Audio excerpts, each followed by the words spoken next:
Tawid tayo sa kabila mga idol. Konting lakad lang naman to. Mababaw lang, mababaw. Hindi nababasa yung shirt ko. Hindi inabot. Malalim pa pala konti, medyo malalim pa. Pag inabot ako ng malalim na tubig dito, pag inabot ako ng high tide, lalangoy na talaga ako nito. Lalangoy tayo, pabalik. Langoy palaka. Good morning sa inyo mga idol.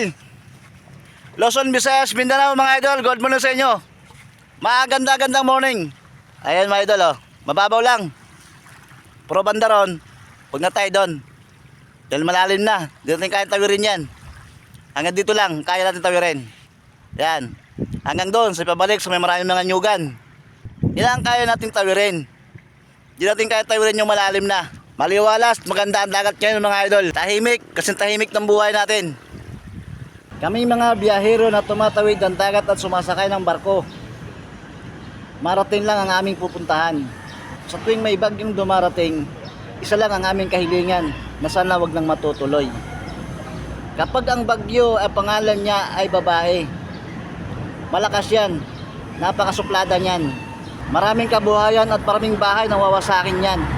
Kapag ang bagyo pangalan niya lalaki, mahina lang yan.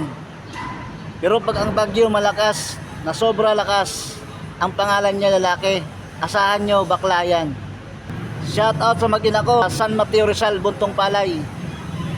Magandang morning sa inyo lahat mga idol, Luzon, Visayas, Mindanao.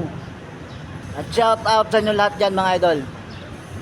Nasa taas pa kami ng barko, pero padaong lang itong barko na to sa pier ng Alin Samar. Paglabas ng multicab na to mga idol, lalabas na rin kami. Ito nakakalabas na rin kami. May mga pulis pa pala sa labas. Binidyohan pala kami ng gwardiya. Magbidyohan na lang kami. Binidyohan ng pulis ang loob ng truck namin. Ang hindi nila alam, habang nakatalikod sila, nakabidyo rin sila sa akin. Bago kami makalabas ng pier ng Alin Samar, may libreng karwas to mga idol. Para lumino naman medyo yung wheel shield namin. Medyo mahigpit ang summer na ngayon mga idol. Lalo na ngayon magpapasko, kailangan lang maghigpit talaga. Bago kami makalabas ng pier, marami pa kaming hinihintuan. Bago kami bumiyahe doon sa pupuntahan namin, kailangan muna namin kumain. Nandito na kami sa aming suking kainan. Masarap ang luto nito mga idol, malasa pa. Kaya marami talagang kumakain dito. Hindi lang mga tiga rito ang kumakain dito, hindi pati yung mga bumababa ng barko. Video muna ako habang hinintay ko yung order ko. Ito yung ulam na in-order ko mga idol. Yung gusto ay yung damo ng dagat. Saka humingi na rin ako ng sabaw. Kain tayo mga idol. Ito yung truck namin mga idol. Ito yung mga kaparalo ito mga idol. Ito yung mga kasabay namin sa barko. Dito rin sila kumakain sa kinakainan namin. Shout out kay Antonio Talamo. Shout out kay Ginaline Tinidoro. Shout out sa inyo mga idol. Sa kumahal kong tiga Samar din.